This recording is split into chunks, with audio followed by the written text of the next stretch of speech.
Alright, so this is a video tutorial for the first assignment 1, the basic image editing.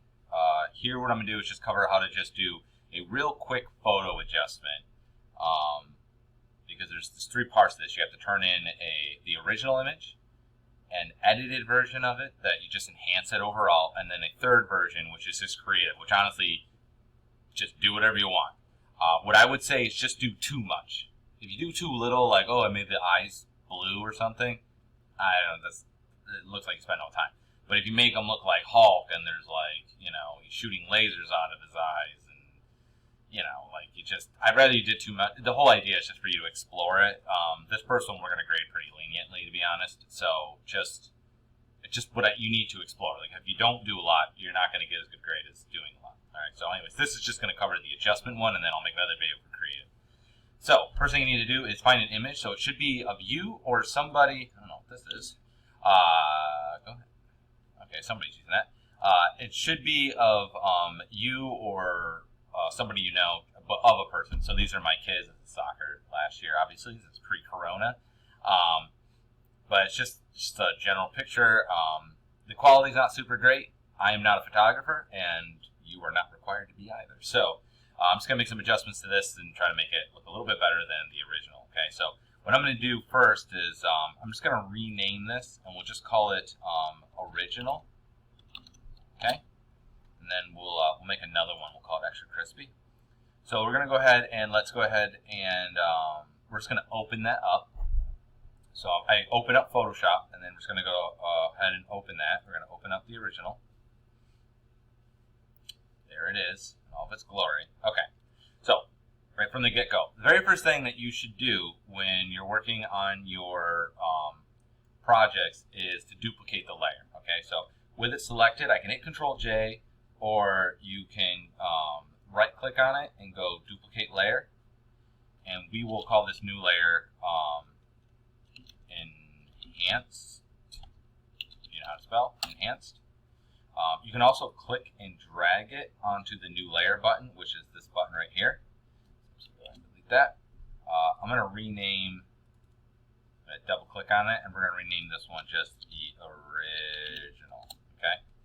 And so just double click on it, rename it original, and then I'm going to click the lock while this is selected. Right? So I can see unlock. I'm going to lock this one just so I don't mess with it, and I'm also going to just turn it off. It's just good because, for one, I can see the adjustments I made, and also, if for some reason I lose something, like I accidentally erase something or something gets ruined, I can always go back to that original image and take from that or use that in some way. So I would always just duplicate, make the original like a duplicate layer over here so you have access to it. So make sure you click on this one, because you'll see if I try to, like, let's say draw, see how there's a no smoking?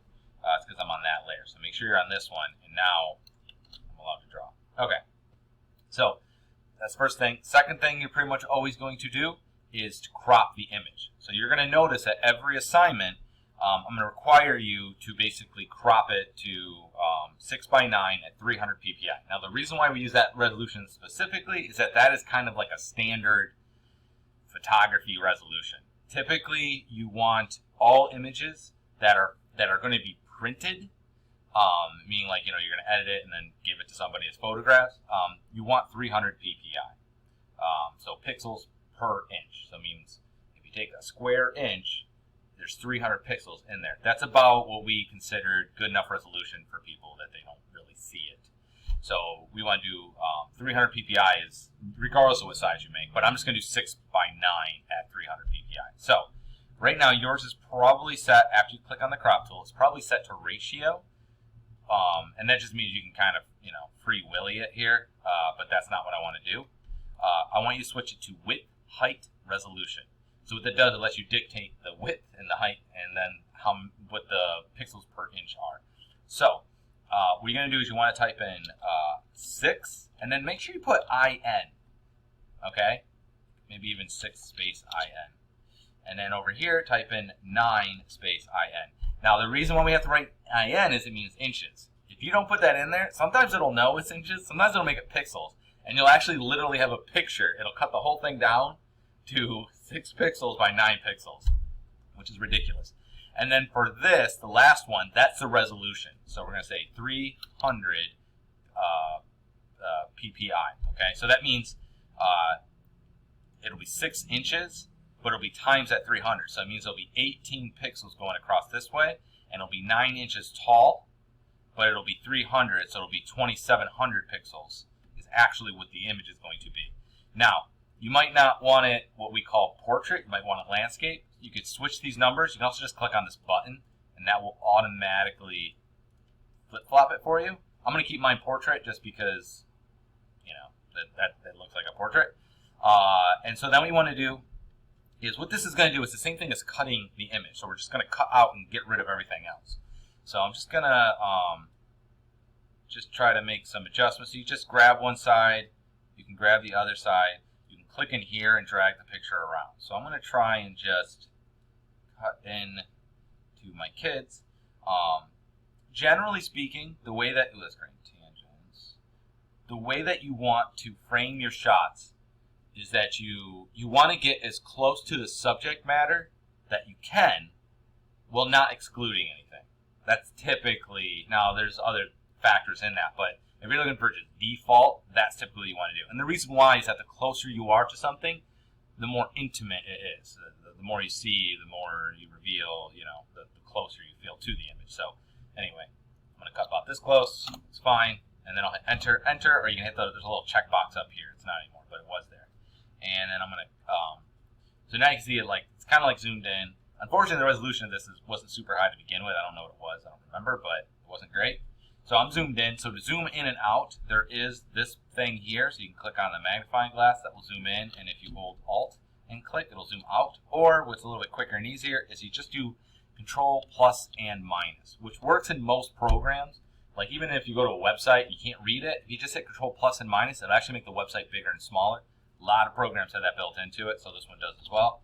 So that's how I would suggest. Another thing you might need to do is if you hold the space bar, it's the same as using the hand tool. That'll allow me to hold the space bar, click, and drag, and that'll allow me to navigate around. Okay, so I'm just going to zoom out. It's a good idea to kind of zoom out all the way first. See that? I didn't do a good job cropping that because now that her shoulder's cut off over there, whatever. It bothers me. Here we go. Let's try recropping. So Control plus, and that's weird. There it goes. Okay. I'm just going to make sure that they're both framed a little bit better. Okay, I thought I was grabbing that. We'll go with that. There we go. Good enough. Okay. Sorry. It was just weird because she was cut off, but he wasn't. Try to make sure that a subject is not touching the line. That's called a tangent, and it draws attention to it. Anyway, okay, so we've got this going on. That looks super spectacular. Makes me happy. All right, so now what we're going to do is we want to work macro to micro, which basically means you want to make whole, big, large adjustments, then make smaller area adjustments, and then make minute, tiny adjustments. Okay, so what we're going to do is we're going to make an overall adjustment on just the picture in general. I want to do like a general adjustment of just the quality, but one thing that's kind of bothering me is that if you look, you can kind of tell that like a lot of it's like blown out. And what I mean by blown out is it means it becomes 100% white, and other areas are 100% black. And with that, it just means that like you can't see it, like it's too much. So I'm going to go ahead, and this is a nice little trick. We're going to do a lot of image adjustment right now. We're going to go image. Oops, I am currently on that tool. See, Control minus. Make sure we're all good here. All right, image. On it. Image adjustment. Weird. Okay. Make sure we're not. Neat. Okay. Oh, I have it locked. I don't know how that happened. There we go. That's why it wasn't working.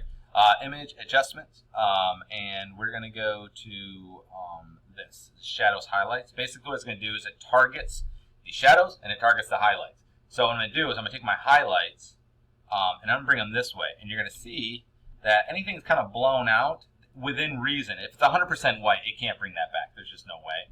But I'm going to bring it this way to try and bring back things that are sort of too bright. So you can see it brings back quite a bit of her hair. And then the shadows, if I went 100% this way, you see it's really dark. I'm going to bring it and just so I could see a little bit better of what's in there. Again, it's not going to be able to bring all of it back, but it gets some of it, the stuff that's available, and then we'll hit OK. And that's just going to make it so that way I can at least see.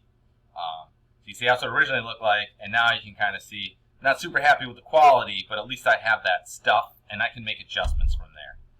Okay. All right, so now what we're going to do is let's do curves. So we're going to go Image, Adjustment, and we're going to do curves. In a lump sum, if I go this way, it's going to make like the brighter's brighter, and this way is going to make it basically darker. This is going to be kind of determining on what your picture looks like. I'm trying to make mine a little bit brighter just because I feel, you can see it's not a great lighting situation because the light's actually behind him, which is totally what you don't want to do. But you might notice that I have kids, and they're terrible about trying to keep their eyes open in the sun, so thusly we took the, I probably didn't even take this photo, it was probably their mother, but still, anyway, that's why it looks like that. So I'm going to pull it up this way. You might need to go the other way, but that will at least help a little bit. And then we'll hit OK. Now, another thing you might want to do, I'm noticing with mine, it's a little bit yellow, in some areas, which we can fix that too, but we could do it one of two ways. What we could do is this, we can go to Image Adjustments, and there's a thing called Photo Filter. Now, this is typically meant for this reason. So, you probably have noticed that, like, if you take photos inside at night, that the photos tend to be really orange because the lights, they're actually creating really orange light. If you take photos out in the middle of the day, the light will actually be more blue. That's actually shooting out. It's a chart. It's in Kelvins, but basically these allow you to kind of counteract that. Mine's actually, even though it's outside, it feels very yellow. So I could choose a warming filter, which basically means it's going to take this color, and then you can choose how much of it you want it to do. You see, it went from like, it's kind of weird. Which I don't feel like it needs it. I mean, the body looks a little bit better with it on, but her hair is like just doing too much. So we're going to try a cooling filter. Let's see. Okay. So if you need to do a general adjustment, you can use one of these. I'm not finding actually this works that well. So I need a more, I want to have more control over it. So this is a quicker way of doing it. Another way of doing it is to do this. You go to Image Adjustments, and then you can do Color Balance. So do Color Balance, and basically this will allow me to adjust the overall adjustment. So you can try to go, okay, here we'll go. So right now I'm using midtones here. And basically just, what I would suggest is just going really wildly back and forth until you find where you think it looks a little bit better. And then I'm going to, let's do highlights next actually. And then we're going to go, okay. And that might end up being at 0, you know. It might not make a huge amount of adjustment. And let's do shadows.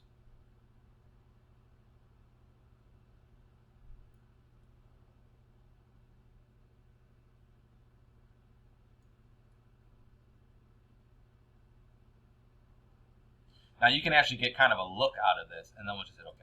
All right, so see what it used to look like. See now, brought quite a bit of it out. All right, good. So that's a little bit better.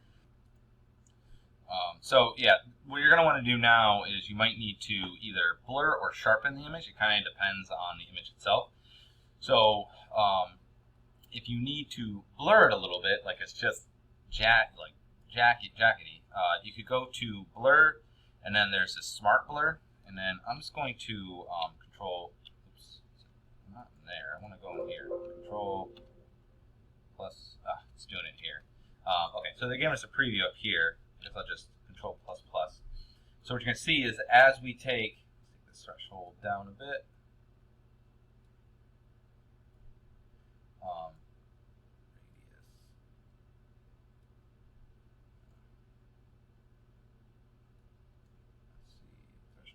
down.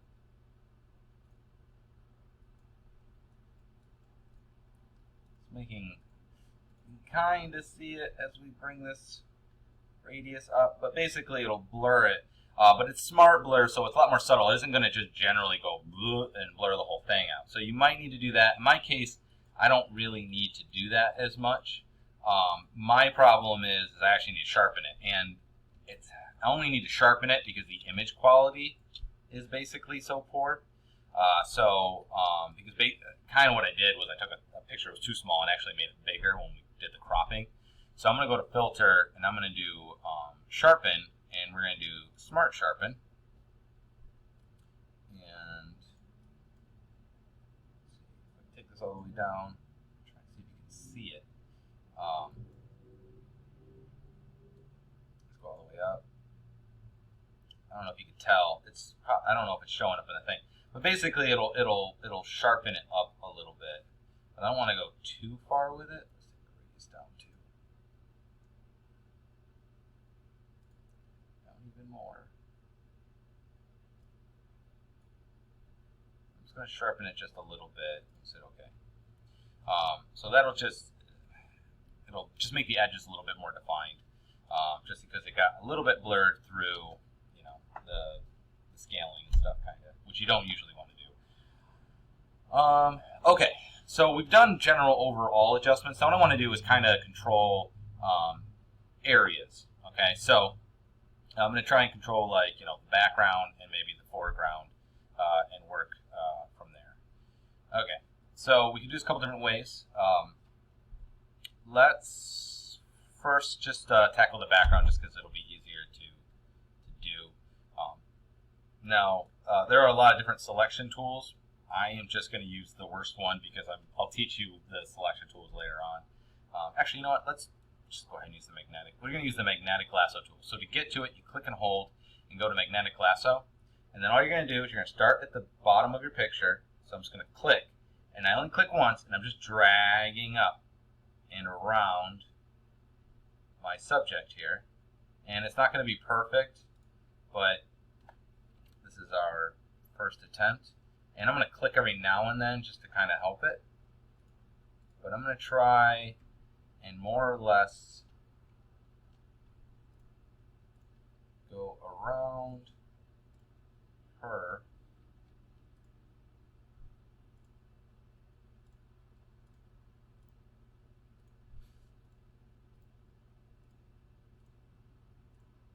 Like so. Oops. Bonk.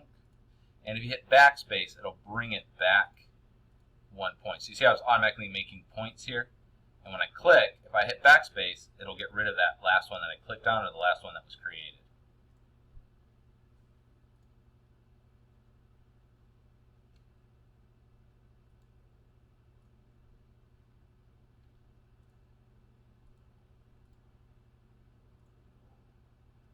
And oops. Get a lot of extra. That, and when I get to the end, I'm just going to double click and it will draw a line across. So now I have them selected, and I can basically make adjustments to them. I actually want to do the background, so I don't want this part of the selection. I actually want the background. Currently, I have them selected, so just so you see, they're the thing selected. I want to select the background. So what we're going to do is I'm going to go to Select and Inverse, or Command-Shift-I, Control-Shift-I, Inverse right here. And now it's the background that's selected. And I'm just going to make a couple adjustments real quick here. So I'm going to go ahead and go to Filter. I'm going to do Blur, and I'm going to do Gaussian Blur. Because the problem is, you see how sharp the grass is? And basically the image feels almost as sharp as they are. And so I'd rather it was a little bit more blurred out. So let's minus, minus, minus, minus. All right. And let's go a little bit more. But you can see if I go extremes, oh good, it is previewing there. I can go really crazy. But I'm just going to blur it just a little bit, just to kind of help focus your eye on them, and we'll hit OK.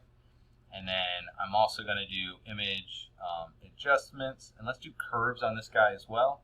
And I'm just going to brighten it up.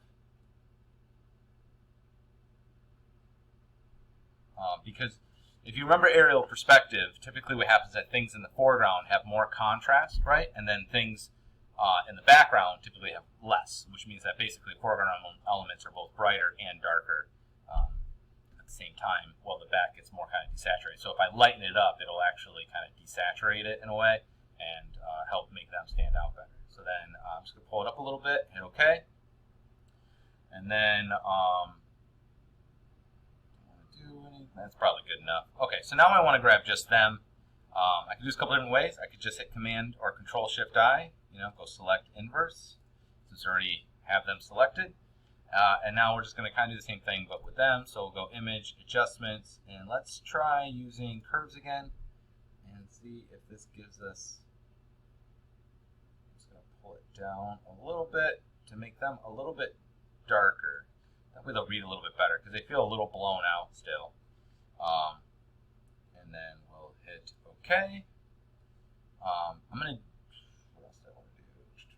Oh, another thing you can do, again, to make them basically stick out more. They're already decently vibrant, but there's another image adjustment, and you'll see where you vibrance. Boom. And basically what this will do is it will kind of saturate them a little bit more. If you bring this up, it should, start to get crazy.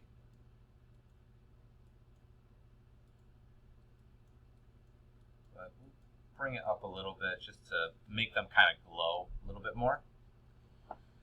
There you go. And then I'm going to do this. I'm going to deselect. So you can hit Control D, or you go to Select, Deselect, or not Deselect Layer, sorry. Select, Deselect. There you go. Put back on layers. Okay. So now they're deselected. Now what I want to do is I want to grab just their skin, and I just want to make adjustments to that. So the way you can do that is if you go to Select, Color Range, and what this allows you to do is you can select, like, let's say I want to grab her shirt. If I click on this, I can adjust. This is the threshold. They call it fuzziness for whatever reason.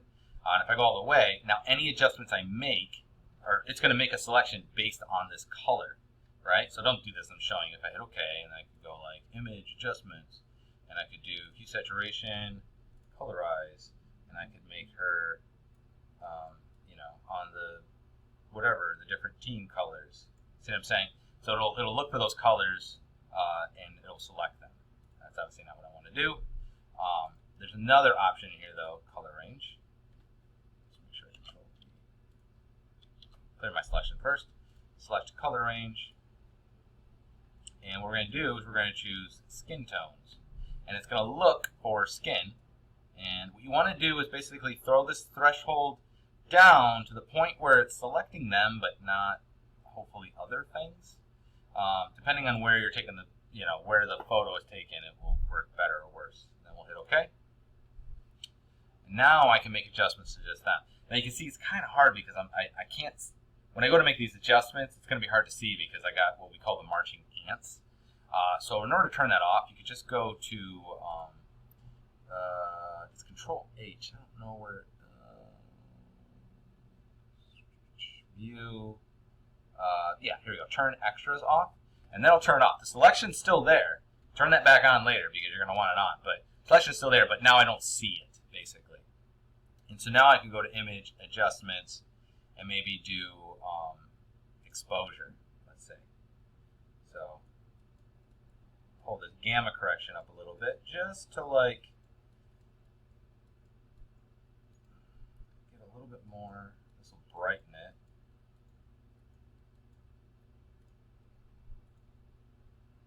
So hopefully if I bring these both up a little bit, it'll make them pop a little bit more. And then we'll hit OK. But it's only affecting the skin. Okay? So now, again, if I hit Control H back on, I hit Control H, or you go to View and turn extras on and off, you'll see that's still there. I want to clear my selection. It's just Control D or Command D. All right. Now from here, what I can do is just do specific adjustments wherein that I would like to do them.